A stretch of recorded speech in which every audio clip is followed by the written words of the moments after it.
jina la Yesu Kristo Mwokozi.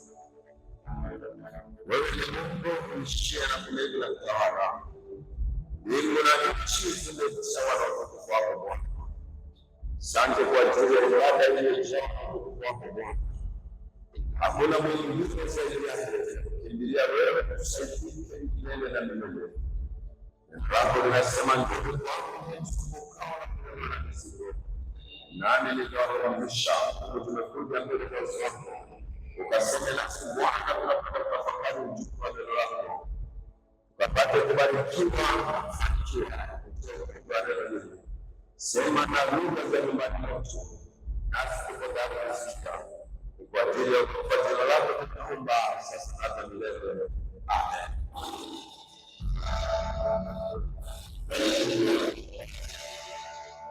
Naomba tukae. Tukae leo kwa Mungu. Bwana Yesu asifiwe. Bwana Yesu asifiwe kanisa. Bwana Yesu asifiwe. Tumsifu Yesu Kristo. Hebu tusalimiane kwa kuungiana mikono hivi. Haleluya kanisa. Mwambie jirani yako hongera kwa kuja kwenye madhabahu ya Yehova. Amina, amina. Kwa majina naitwa Dennis Elias Gaiza, ni mzee wa kanisa mtaa wa Kisuru, lakini vile vile ni mwenyekiti wa kamati ya misioni na uinjilisti. Bwana Yesu asifiwe. Ni mzee mteuliwa. Mimi nimetumika miaka 8, nimemaliza. Nimeingia tena kwenye baraza la wazee kwa kuteuliwa. Mimi ni mzee mteule. Nimeshatumika miaka 8, nimeongezewa 4. Bwana Yesu asifiwe. Bwana Yesu asifiwe kanisa. Ninamshukuru Mungu kwa ajili ya kwa jimbo, lakini kipekee namshukuru Mungu kwa ajili ya ofisi ya mwinjilisti pamoja na baraza la wazee ambao wameniruhusu. Mimi ni mara yangu ya kwanza tokea nitoke tumboni mwa mama yangu kukanyaga kwenye madhabahu hii. Bwana Yesu asifiwe. Na kukanyaga kwangu mahali hapa haitakuwa bure. Katika Kristo Yesu utabarikiwa na zaidi ya kubarikiwa. Nimeambiwa ibada ya pili inaisha saa 4. Na sasa hivi ni saa 4 kasoro dakika 5. Bwana Yesu asifiwe. Bwana Yesu asifiwe kanisa. Lakini niliomba utanipa dakika chache. Utanipa dakika chache kwa ajili ya kusikiliza ujumbe wa neno la Mungu. Tunajua mambo ya kufanya ni mengi na tumeitwa kwa ajili ya kazi hiyo, lakini tunapoingia nyumbani mwa Bwana lazima tukae kwa utulivu. Nishukuru sana kwa ajili ya vikundi. Niliangalia ibada ya kwanza na ya pili. Vikundi vinakaa kwa disiplini kubwa inapokuwa ibada. Wapigie makofi waimbaji wetu. Unapokuja madhabahuni ya Bwana njoo kwa unyenyekevu mkubwa. Hapa ni mahali patakatifu. Mwambie jirani yako hapa ni mahali patakatifu.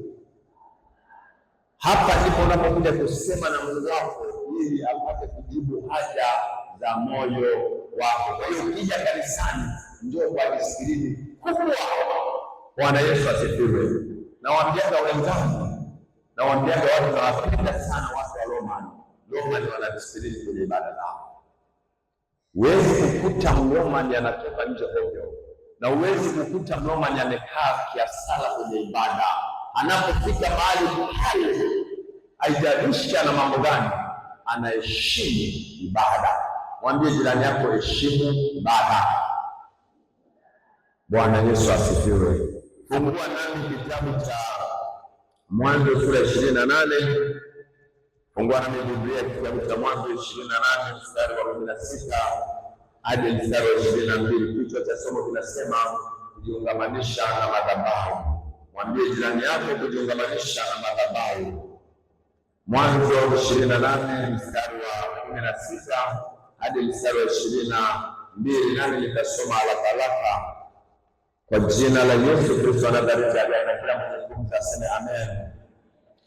Yakobo akaamka katika usingizi wake akasema, kweli Bwana yuko hapa.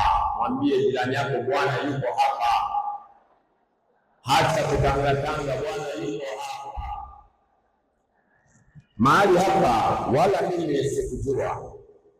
Naye akaogopa akasema, mahali hapa panatisha kama nini. Bila shaka hapa ni nyumba ya Mungu. napo ndipo lango la mbinguni. Yakobo akaondoka asubuhi na mapema, akalitwaa lile jiwe aliloweka chini ya kichwa chake, akalisimamisha kama nguzo na kumimina mafuta juu yake, akaita jina la mahali pale Betheli, kama tunavyoweza kusema kipunguni B, mahali hapa ni Betheli. Lakini jina la mji hapo kwanza uliitwa Ruthu. Yakobo akaweka nadhiri, akasema, Mungu ukiwa pamoja nami. Sema, Mungu ukiwa pamoja nami,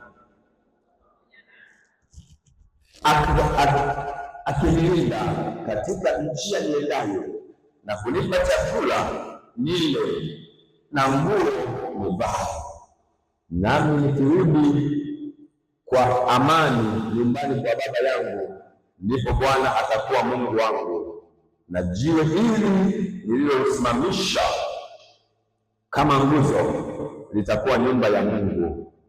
Na katika kila utakalonipa, hakika, sema hakika, hakika nitakutolea wewe sehemu ya 10. Na tuombe. Mungu mtakatifu uliyejawa na rehema, asante kwa ajili ya ujumbe wa neno lako Bwana. Neno lako ni taa na mwanga wa maisha yetu. Tunapoenda kutafakari ujumbe wa neno hili Bwana, ukaseme nasi, sema nasi tukapate kuelewa kupitia Roho Mtakatifu wako. Katika Kristo Yesu tumeomba sasa na hata milele. Amen. Pigie Jehova makofi ya shangwe na vigelegele. Neema ya Bwana juu yetu. Mabibi na mabwana, nimeleta ujumbe wa neno la Mungu kupitia kitabu cha Mwanzo sura ile ya 28 mstari wa 16 hadi 22. Unaona Yakobo alivyoweka nadhiri kwa Mungu. Na leo tunasikia tunatoa fungu la 10, lakini na sadaka mbalimbali. Ninachoweza kusema, hakuna mahali popote au tajiri yoyote unayemsikia duniani kiachana na mambo ya dunia ambaye anaweza kufanikiwa pasipo sadaka. Haijalishi anatoa sadaka sehemu gani, haijalishi anatoa kwa watumishi au anatoa kwa wahitaji au anatoa madhabahuni, lakini kitu ambacho kinafungua mlango wa mwanadamu ni sadaka. Mwambie jirani yako sadaka. Sadaka. Sipendi kuhubiri sana mambo ya sadaka, lakini nataka nikwambie hakuna mahali utakapotoboa pasipo unyenyekevu wa ibada na sadaka. Sadaka ndizo zilizobeba mafanikio yako. Mungu anasema nitakubariki kazi za mikono yako. Yaani kile unachofanya ndicho kinachobarikiwa. Ni kwa sababu gani? Sadaka. Bwana Yesu asifiwe. Na angalia Yakobo alimtolea Mungu nadhiri. Akasema, ukinipa chakula, ukanipa nguo, nikavaa, nitarudi nyumbani kwa amani, na kile utakachonipa nitakutolea sehemu ya 10. Bwana Yesu asifiwe. Bwana Yesu asifiwe. Bwana Yesu asifiwe. Sisi ni zaidi ya Yakobo wapendwa. Mungu anatulinda Januari mpaka leo mwezi wa 8 tarehe 2, ni wazima, tuna afya, tunashangilia. Ni zaidi ya Yakobo. Yehova hakosi. Uzaumwa, uzaugua, huku madhabahuni. Mwambie Yehova ninakushukuru. Mabibi na mabwana, mnaweza msinielewe. Mnaweza msinielewe. Lakini nataka kukuambia, ukikaa chini ukatafakari Mungu alivyokulinda, alivyokuepusha na mabaya, na hivi leo umepata neema ya kuja madhabahuni, usingepiga makofi ya kulegea, ungepiga makofi ya juu, ukamshangilia Yehova, ukamwambia pasipo wewe mimi siwezi. Bwana Yesu asifiwe. Bwana Yesu asifiwe. Wako watu wanatamani kuwa kama wewe, lakini hawawezi. Wako watu wanatamani kuwa mtakatifu, hawawezi. Wako watu wanatamani kuwa kama nafsi ya kwako, lakini wamekujua Yesu. Wewe ni nani kama sio kupatia neema ya Yehova iliyokusaidia ukaja kwenye madhabahu? Bwana Yesu asifiwe. Ni kwa sababu gani? Shetani anatupa uhalali wa kuonekana ni lazima tuishi. Hapana. Kwa sababu gani? Ni Yehova aliyetusaidisha kwenye msalaba, ndiye anayetuamsha, ndiye anayetupigania, ndiye anayetuongoza, si mwanadamu, si yeyote wale, bali ni msalaba ambao Yesu alikuja msalabani. Bwana Yesu asifiwe kanisa. Haleluya kanisa. Pigie Yehova makofi sana na vigezo. Unapokuja kanisa, ngoja niwaambie kitu. Mahali pa fulani kanisani na nyumbani. Kikosa furaha nyumbani utaipata kanisani. Kanisani mtu anasengenya. Kanisani kuna kutukuza Jehova. Si mahali popote pale. Ndio maana mimi nawaambia watu, kuna mtu analala kanisani, usisahau. Wala usikemee. Yeye tena usiku kucha jalala, amekuja kanisani kwa amani. Ndipo hapo anapopata usingizi ili atulize moyo wake. Pigie Yehova makofi. Bwana Yesu asifiwe kanisa. Kwa hiyo mahali hakupata la ni hapa kanisani. Kwenda kanisani tunahitaji watu wa salamu. Hatuhitaji watu wa salamu, tunahitaji watu wa kusifu na kuabudu, watu wa kumwambia Yesu haja za mioyo yao. Wewe kama ni msalamu nyumbani, kama ni msalamu peleka pekee kanisani, ni sehemu ya kushauriia, ni sehemu ya kubaraka, ni sehemu ya kufurahi. Mpigie Yehova makofi. Tunapoenda kwenda ndani ya siku leo, ni Yehova akajue haja ya mioyo yetu. Kila mtu hapa amekuja na mzigo wake. Mzigo wa baba huyu sio mzigo wa huyu. Kila mtu ana haja ya moyo wake. Unapokuja madhabahuni, mwambie Yehova, nimekuja mimi, nina mzigo, ninauleta kwenye madhabahu, ninauchukua.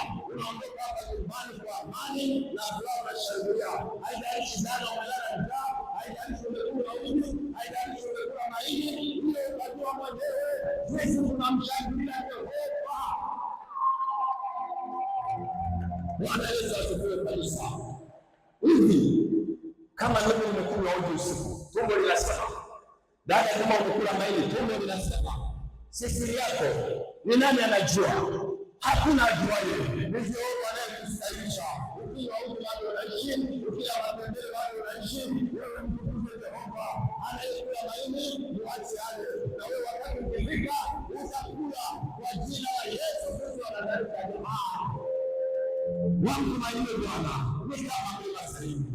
Ni nini ambapo nataka niwaambie siku ya leo? Sisi tumekuja kanisani kwa mazoea. Hatuji kwa ajili ya fungu la kumi. Hatuji kwa ajili ya bahasha za hadi na jambo. Tunakuja kuleta haja kwa mioyo yetu. Tunakuja kumwambia Mungu atufanikishe pale ambapo tumekwama.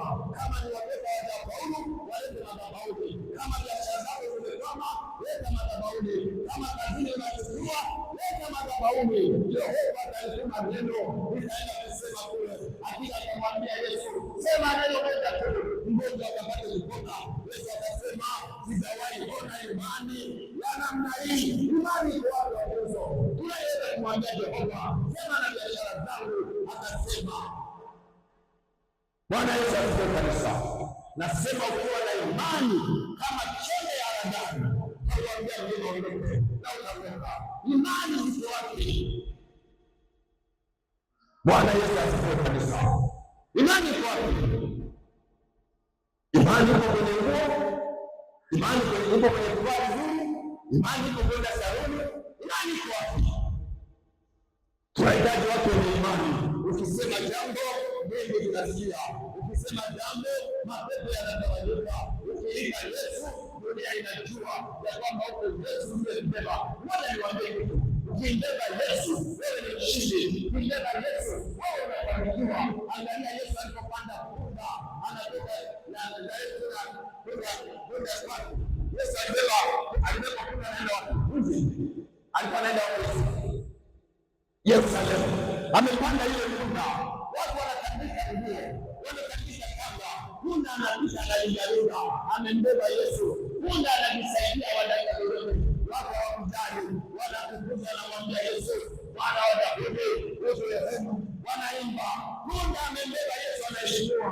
Punda wakati anarudi, anaanza kuona na kukuzwa. Wanamkimbiza. Anasema, nimepita hapa na shangiliwa. Nimepita hapa na jisaidia katika vigelegele. Kwa nini unanifukuza? Kwa nini unanifukuza?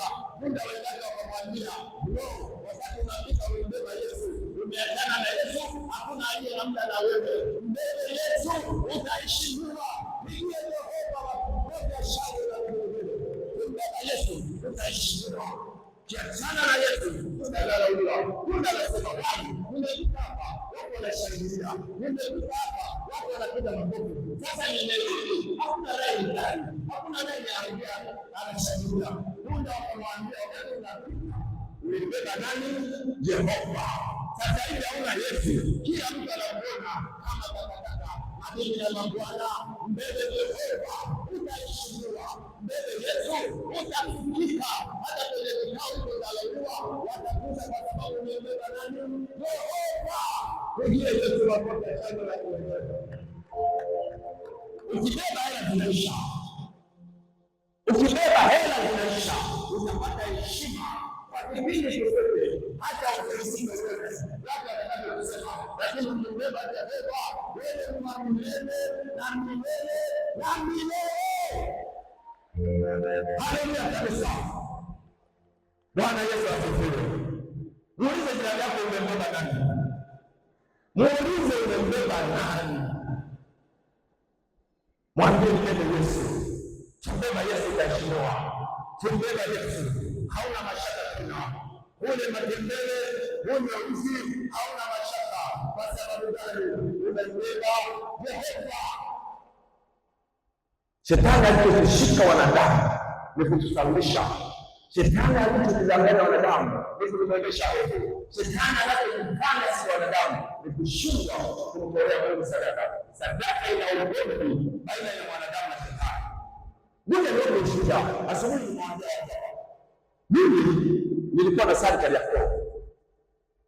Miaka iliyopita Eliona Kimaro walikuja mapacha wanahubiri pale, walikuwa ni mawili wanahubiri kwa kupokezana. Sasa wakatamka pale madhabahuni kwamba tunahitaji walio tayari kumtolea Mungu milioni 1 wasimame. Nakumbuka walisimama watu kama wawili pale ibadani. Wakaja 500,000, wakasimama watu kama 20. Sio kwamba unaahidi, unatoa pale pale. Ndio nilizungumza kumbe watu wanakuja na sadaka wanarudi nazo. Kwa hiyo na kuna kitu kibaya kurudi na sadaka nyumbani. Sina muda ningewafundisha madhara ya kurudi na sadaka nyumbani. Sasa walipofika 2,200, mimi nilikuwa na hela pesa kidogo ya 2,200, lakini hiyo hela ndio baba ndio mama, na nimekaa na mke wangu hapo pembeni. Sasa waliposema nikashtuka, yaani na wale wanaosema walijua kama na hela, lakini Yehova wa mbinguni anajua nini nina hela. Nikakumbuka naye karibu anasema toa ndugu ulichonacho, kamaliza mwenyewe kwa jina la Yesu Kristo anabariki nao. Mungu anafanya nini? Anakuona. Kwa hiyo kale kawimbo kananikumbusha kwamba hao wanaokuja wakweli, lakini Jehova anafanya nini? Anakuona. Nikamwambia mtayari kwenda, mtayari kaniuliza hela unayo? Nikamwambia twende. Mimi nimeona mchanga kama wachanga mko hapa, yeye ni shida zangu. Sasa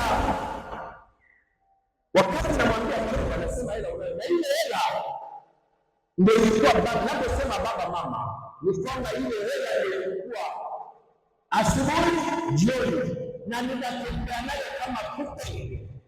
Sasa bahati nzuri wewe ya kutoa ikashinda wewe ya kutoa, nikaenda mbele nikatoa ile hela. Baada ya kutoa mwili